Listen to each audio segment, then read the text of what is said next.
Militer yang dulunya kita sudah bawa pulang ke barat, kamu urusi saja pertahanan, kedaulatan negara, jangan urusi politik di ruang sipil. Lalu sekarang mau dikembalikan lewat revisi undang-undang TNI. Wajar kalau publik bersuara, karena mereka punya trauma, punya kekhawatiran. Di masa lalu militer yang terlibat di ruang sipil itu implikasinya banyak, karena pembungkaman, kekerasan. Kenapa? Karena doktrin militer selalu tidak cocok di ruang demokrasi, di ruang sipil. Kekhawatiran itulah yang ingin disuarakan oleh teman-teman kita, makanya masuk di dalam tuntutan 17+8.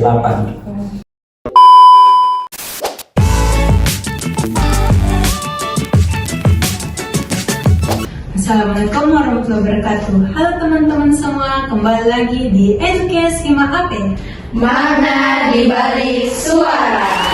Perkenalkan, saya Widya Wulandari Ngitung sebagai host pada episode kali ini dan merupakan pengurus dari Himpunan Mahasiswa Administrasi Pendidikan periode 2025-2026. Hari ini kita bertemu kembali di episode ke-16 Edukes Hima Ape periode 2025-2026. Di kesempatan kali ini kita akan mengulas isu yang tengah hangat diperbincangkan, yaitu tuntunan 17+8, suara rakyat atau sekedar isu viral. Tuntutan ini berisi dari berbagai aspirasi, mulai dari masyarakat sipil, mahasiswa, serta sejumlah organisasi yang menyoroti persoalan politik, hak asasi manusia, demokrasi, ekonomi, hingga reformasi tata kelola negara. Isu ini viral karena menyentuh keresahan publik secara langsung, mulai dari kasus kekerasan aparat, peran TNI di ranah publik, transparansi DPR, sampai dengan kebijakan pemerintah.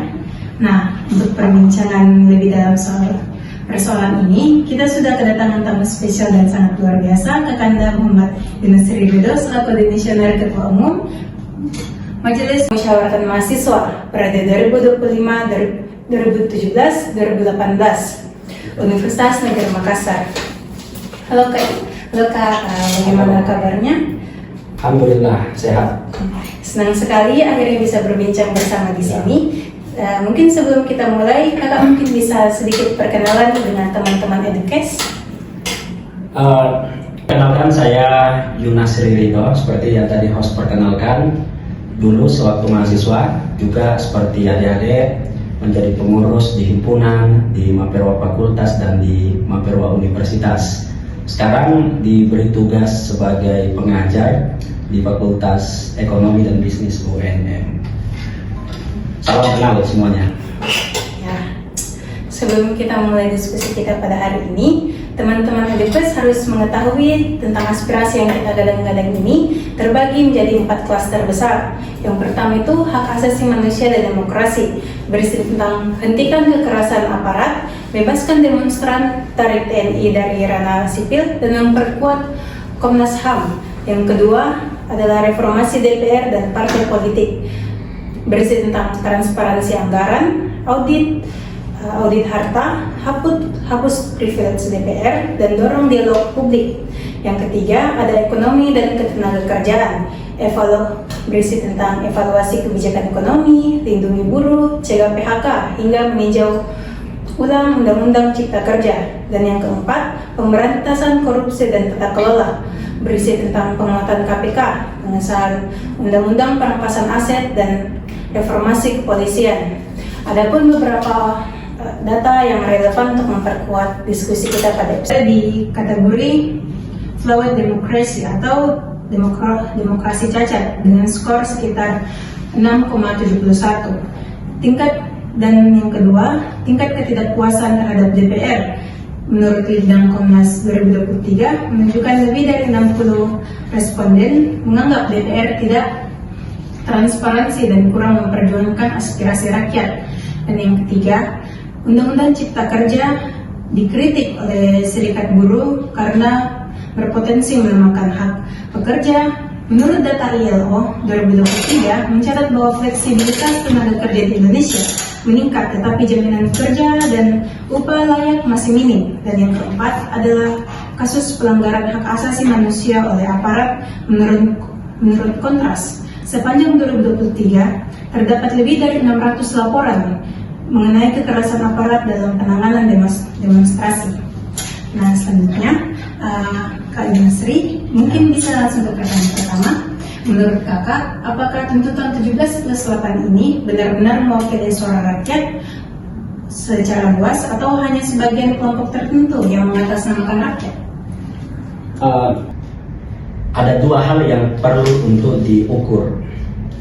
Yang pertama adalah aktor representation-nya, yang kedua adalah substantif representation-nya. Apa itu aktor representation? Yaitu apakah mereka yang bersuara, mereka yang bergerak, mereka yang berjuang, mereka yang berunjuk rasa, itu betul-betul representatif, mewakili rakyat Indonesia. Itu aktor representation. Sementara substantif representation adalah apa yang disuarakan. Apakah yang disuarakan itu benar-benar sesuai dengan yang rakyat inginkan, yang rakyat alami atau resahkan. Nah, sekarang bisa diukur. Apakah aktor representation itu terbukti dari yang bersuara? Siapa saja yang bersuara? Kalangan buruh ada, kalangan pelajar mahasiswa ada, organisasi profesi ada banyak juga yang tetap bersuara seperti Serikat Pekerja Kampus. Artinya aktor representation ini menurut saya itu representatif yang menyuarakan ya. Substansi representationnya juga, coba perhatikan 17+8 itu. Apakah yang ada dalam 17+8 itu benar-benar seperti yang dirasakan oleh masyarakat kita? Kan itu problem yang dialami oleh masyarakat kita, sehingga boleh dikatakan isunya itu betul-betul berangkat dari yang masyarakat harapkan. Jadi pertanyaan apakah ini representatif? Menurut saya dua hal, aktor dan substansinya sangat representatif. Gitu. Ya, Kak, kalau begitu bagaimana menurut kakak kita bisa memastikan bahwa keberadaan tim investigasi independen tidak berhenti sebagai formalitas saja, tapi benar-benar menghasilkan sesuatu yang nyata? Pertama, tim independen yang dimaksud itu sampai sekarang kan belum ada. Yang ada sementara ini adalah tim independen khusus untuk reformasi Polri. Ada tim independen yang sementara ini itu sudah sampai di tahap akan mulai bekerja, tapi khusus untuk reformasi Polri. Ingat 17+8 kan tidak semuanya tentang reformasi Polri, hanya sebagian saja isu yang berkaitan dengan reformasi Polri, bahwa reformasi Polri penting dan karena itu tim independennya perlu, tapi itu hanya sebagian dari 17+8. Makanya tim independen untuk memastikan 17+8 ini diterima dan ditindaklanjuti, itu yang kita butuhkan. Sekarang mari kita kaji mana tim independen itu. Nah, kalau yang ditanyakan nanti begitu tim independen ada, bagaimana itu bisa percaya? Ya tentu yang pertama namanya tim independen itu rekrutmennya untuk inputnya siapa yang masuk dalam tim tersebut itu harus orang yang punya reputasi moral, reputasi intelektual yang dipercaya oleh publik, sehingga kepercayaan sudah ada di awal, startnya sudah enak, dia sudah dipercaya. Nah, supaya kepercayaan itu terjaga, maka kinerjanya harus bisa diawasi, maka dia harus buat laporan secara berkala dari 17+8 apa yang sudah terpenuhi, mana yang belum. Itu harus ditransparansikan dan diakuntabelkan kepada publik untuk menunjukkan bahwa tuntutan tersebut itu sedang berjalan terus-menerus. Itu menurut saya. Ya. Ya, baik Kak. Kan tadi sudah soal Polri Kak. Nah, Ya. kalau soal TNI ini Kak, kalau TNI terus dilibatkan dalam urusan sipil, apakah ini bisa disebut sebagai kemunduran demokrasi atau justru ada kepentingan politik yang lebih besar yang sedang dimainkan? Oke. Soal militer ini kan satu problem yang belum selesai di bangsa kita. dulu ketika reformasi 1998, ada yang mungkin belum lahir. Ketika itu kan kita melakukan perbaikan dalam memposisikan itu militer. Kenapa? Karena di era sebelumnya kita mengenal ada yang disebut dwifungsi ABRI, di mana ABRI, Angkatan Bersenjata Republik Indonesia, yang isinya ada TNI dan polisi, itu tidak hanya mengurusi pertahanan, tapi juga mengurusi politik. Makanya masuk ke MPR, TNI itu jadi bupati, jadi anggota DPR. Tapi setelah berjalan pemerintahan Orde Baru tersebut, dipandang militer tidak cocok mengisi ruang sipil. Kenapa? Karena kita tahu militer itu salah satu doktrin profesionalnya adalah komando. Apapun perintah pimpinan, apapun perintah komandan, laksanakan. Kalau komandan bilang A yang harus dilaksanakan. Di ruang sipil tidak cocok yang seperti itu. Di kita, sebagai masyarakat sipil, berbeda pendapat itu sesuatu yang harus, bukan sekedar wajar, sesuatu yang harus beda pendapat itu, karena begitulah cara kita merawat dan menghidupkan demokrasi.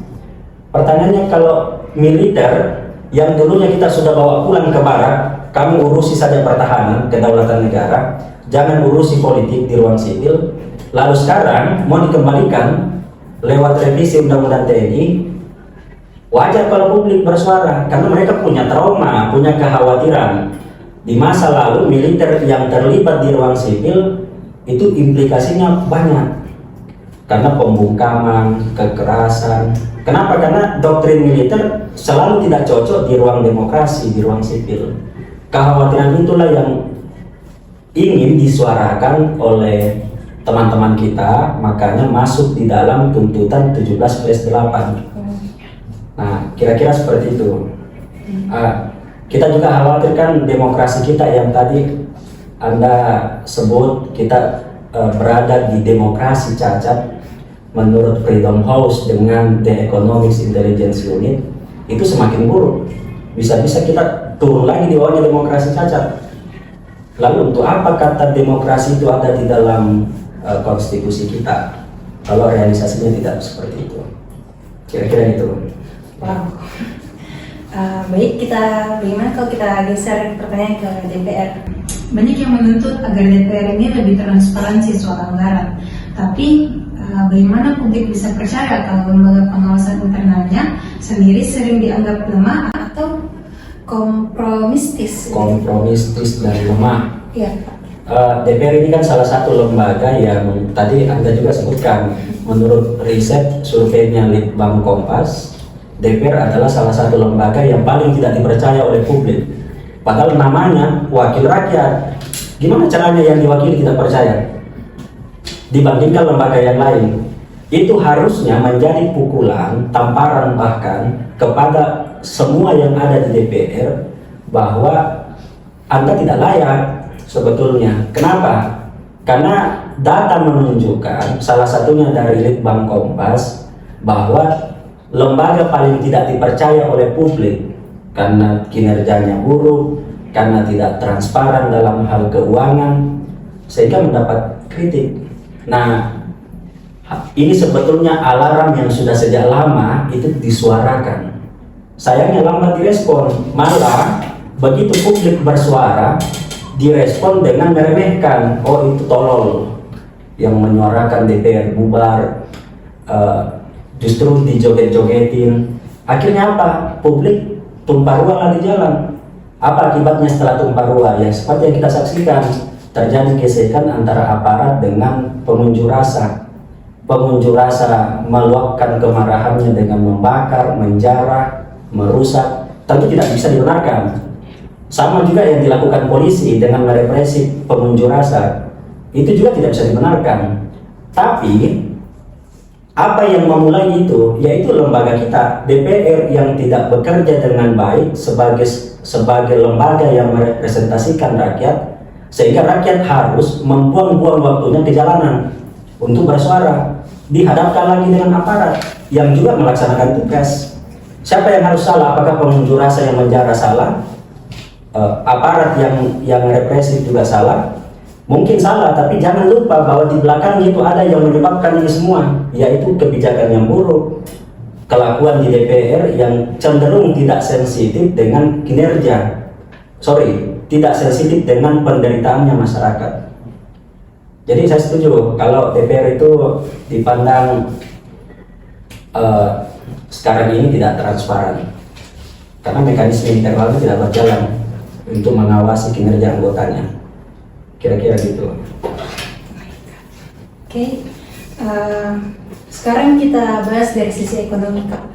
Undang-Undang Cipta Kerja banyak dikritik karena dianggap merugikan pekerja. Oke. Menurut Kakak sendiri, apakah alternatif kebijakan ekonomi yang lebih realistis untuk menghadapi krisis global tanpa harus mengorbankan hak-hak buruh? Oke. Cipta Kerja itu kan produk DPR juga. Ya. Tadi kita sudah bicara DPR ini diragukan oleh publik, tidak dipercaya oleh publik, karena luarannya DPR itu kan 3 saja: aturan, legislasi, 2 pengawasan, 3 politik anggaran. Itu 3 fungsinya DPR. Nah, Cipta Kerja itu fungsi legislasinya bikin aturan. Nah, kita tahu Undang-Undang Cipta Kerja Omnibus yang disusun dalam bentuk Omnibus itu kan menuai polemik pro kontra, bahkan gelombang kritikannya itu kencang sekali. Kenapa? Karena dianggap berpihak kepada pemodal dan merugikan pekerja. Yang memang ada dilema tentu saja, karena antara pemodal dan pekerja itu kan punya kepentingan berbeda. Tapi pemerintah itu harus jadi wasit, menengahi antara pemodal dengan pekerja. Sayangnya kan selama ini pemerintah cenderung dipandang berpihak kepada pemodal. Maka pekerja ini yang merasa dirugikan oleh undang-undang tersebut itu akhirnya protes. Apa yang diprotes? Ya seperti yang sekarang disuarakan di dalam 17 Plus itu kan salah satunya bicara soal pekerja. Nah, saya tanya kita, sekarang upah pekerja itu kan misalnya ada yang menetapkan 3,7 juta per bulan, UMR-nya kan upah minimum regional. Jadi semua pemilik usaha yang punya pekerja itu harus membayar upah, karena itu menjadi haknya pekerjanya 3,7 setiap bulan. Nah, problemnya adalah ada banyak sekali yang dipersoalkan sebab 3,7 juta ini tidak sebanding dengan upah yang didapatkan oleh pejabat publik kita. Yang selisihnya, kalau juga data Kompas, itu selisih 27 kali. Jadi misalnya Anda suatu waktu masuk ke dunia kerja atau dunia industri atau dunia usaha, Anda dapat setiap bulan 3,7 juta. Apa yang didapatkan oleh pejabat publik kita kayak di DPR, Menteri, itu 27 kali di atasnya gaji Anda. Itu kan jomplang sekali. Singapura itu sudah 3 kali lipat saja selisihnya antara pekerjaannya dengan pejabat publiknya. Nah, itulah kenapa saya termasuk yang ikut bersuara untuk jangan hanya bicara upah minimum pekerja, tapi ada juga upah maksimum pejabat publik. Jadi pejabat publik kita harus dibatasi juga berapa upah maksimumnya, supaya tidak menyebabkan ada kecemburuan sosial di masyarakat. Ini pejabat kita ini kok mewah-mewah, keluarganya flexing semua. Sementara kita ini hidup menghadapi gelombang PHK, upah yang murah, jam kerja yang tidak manusiawi. Jangan sampai kita akan mengalami nasib seperti Nepal yang sekarang mungkin juga disaksikan di pemberitaan. Itu negara yang bangkrut. Kalau perusahaan itu kolaps, negara juga bisa bangkrut. Nepal itu negara yang bangkrut. Pemerintahannya kosong karena kerusuhan di mana-mana, perdana menteri mundur, presiden mundur, menteri-menteri bahkan ditelanjangi di jalan. Kita kan tidak mau sampai segitunya. Tapi ini harus dimulai dari pemerintah. Pemerintah Anda harus berbenah. Jangan juga seperti Nepal baru kita sadar. Cukup ada sekian orang yang meninggal di unjuk rasa kemarin. Jangan lagi ditambah dengan bikin kebijakan yang buruk. Itu menurut saya. Baik Kak. Selanjutnya ini tentang reformasi kepolisian.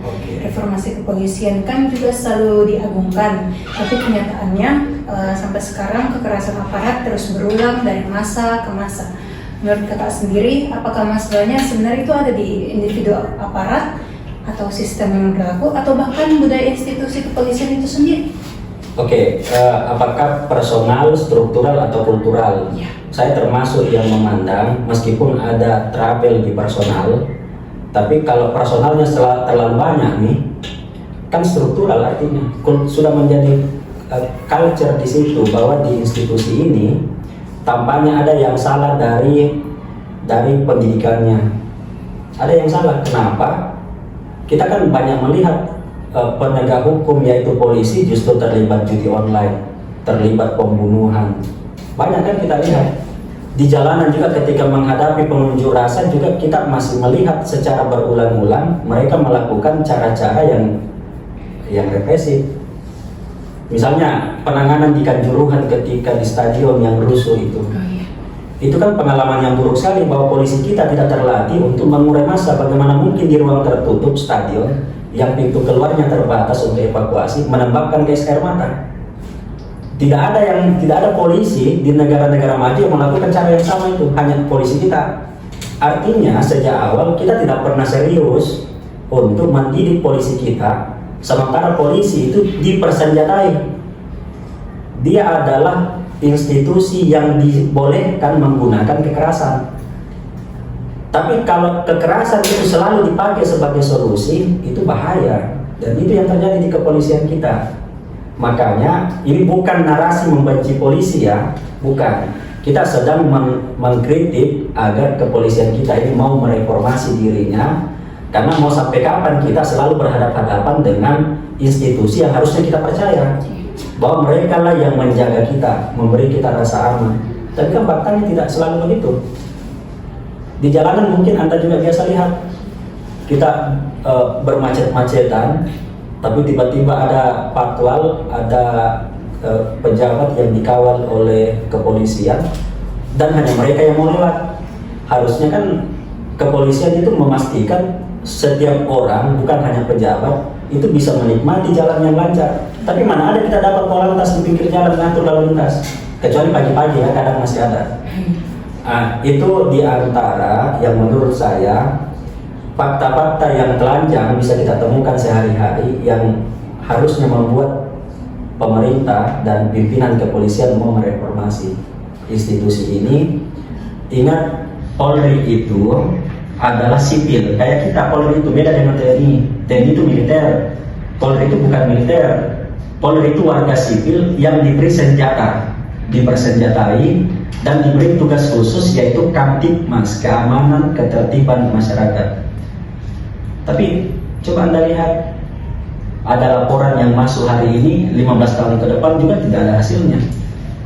Bahkan ada yang baru-baru ini viral, polisi yang justru bilang tidak usah melapor, cabut saja kembali laporannya itu, merepotkan saja. Akhirnya sekarang diproses di propam. Nah, maksud saya penanganannya personal, sementara masalahnya itu institusional. Makanya institusinya harus direformasi.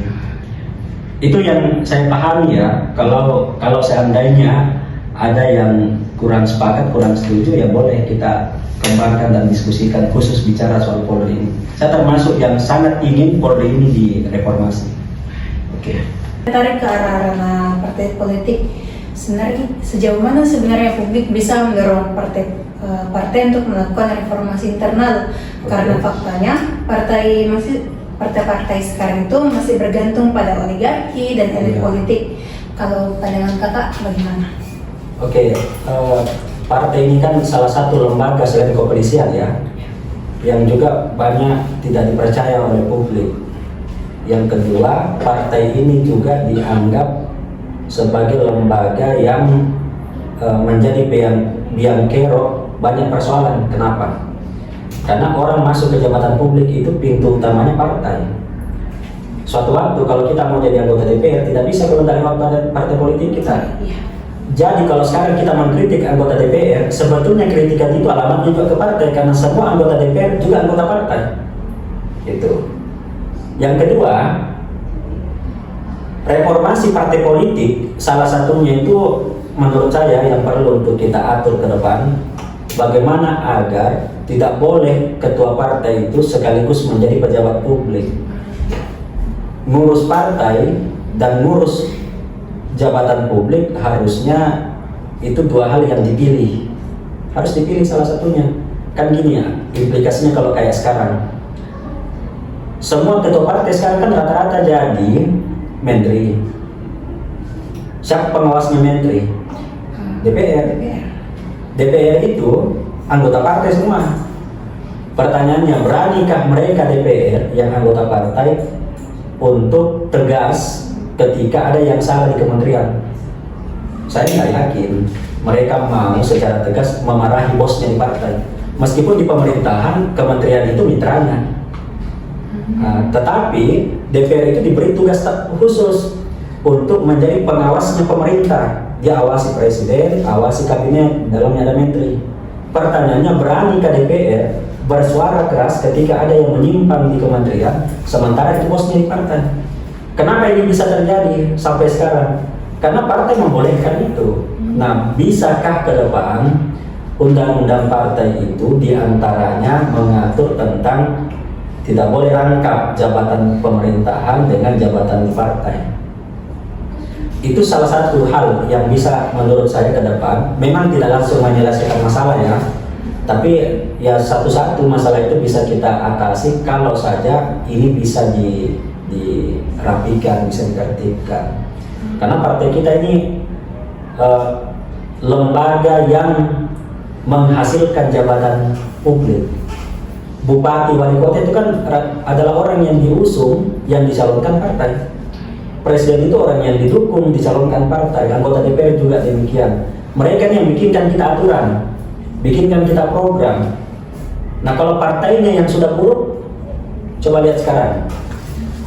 Saya sekalipun mungkin tahu bikin aturan, tapi ada orang yang tidak tahu bikin aturan, bikin program, integritasnya juga dipertanyakan karena punya reputasi yang buruk. Tapi karena dia punya duit banyak, sangat mungkin dia terpilih karena dia bisa bayar mahar ke partai supaya partai kasih rekomendasi. Begitu kampanye juga dia bisa bayar pemilih. Orang yang tidak kompeten, tidak punya integritas, bisa jadi anggota dewan, dan dialah yang membuatkan kita kebijakan. Itu akibatnya kalau partai kita tidak transparan, tidak demokratis, karena mereka pintu utama masuk ke jabatan publik yang membuatkan kita kebijakan. Kira-kira seperti itu. Dan pertanyaan terakhir, Kak. Iya. Kalau pemerintah tetap mengabaikan Putusan 17/8, apakah menurut Kakak gerakan rakyat akan berhenti di jalanan saja, atau bahkan justru bisa berkembang menjadi kekuatan politik alternatif yang nyata? Oke, saya termasuk yang setuju dengan pilihan yang kedua. Harusnya ini menjadi alternatif kekuatan politik yang konkret, supaya ini tidak mengendap ini tuntutan 17/8. Harusnya pengorbanan yang cukup besar dari teman-teman kita di jalanan, bahkan ada yang harus kehilangan nyawa, ada berapa gedung yang terbakar, itu tidak boleh berakhir dengan mengendap di udara. Kita tidak tahu ujungnya di mana. Maka sekalipun mungkin tidak lagi disalurkan di jalanan, tapi harus ada kekuatan politik alternatif yang terus bersuara tentang ini. Kenapa? Karena sangat rawan ini juga akan berakhir gagal kandas tuntutan ini. Kenapa? Karena tidak ada yang mempol api. Sama juga adik-adik di kampus, kan saya kira Anda bikin perkaderan di himpunan, tapi kalau tidak ada follow up-nya, ya tidak ada gunanya perkaderan itu. Begitulah juga dalam gerakan, kita bergerak tumpah ruah di jalan beberapa waktu kemarin, tapi kalau itu tidak di follow up, maka ini akan berakhir di koran-koran saja, akan berakhir di kepala pengunjuk rasa. Sementara di pemerintahan yang disitulah keputusan dinegosiasikan, disitulah keputusan dihasilkan, tidak terjadi. Saya khawatir itu, dan karena itu lebih setuju harusnya ini menjadi kekuatan politik alternatif bagaimanapun bentuknya, tapi harus menjadi kekuatan politik alternatif supaya ada yang memastikan tuntutan ini sampai dan terrealisasi. Wow. Nah, terima kasih atas jawaban-jawaban luar biasa untuk diskusi kita pada hari ini, Kak. Dari tuntutan 17+8 kita belajar bahwa suara rakyat tidak boleh dipandang sebelah mata. Aspirasi adalah cermin dari keresahan sekaligus harapan masyarakat. Akhir kata, semoga episode ini bisa membuka mata kita semua untuk menjadi lebih kritis, peduli, dan berani bersuara demi perubahan yang lebih baik. Jangan untuk para penonton, jangan lupa like, komen, dan subscribe. Saya Widya dari Hitung, pamit undur diri. Sampai jumpa di episode edukasi selanjutnya. Wassalamualaikum warahmatullahi wabarakatuh.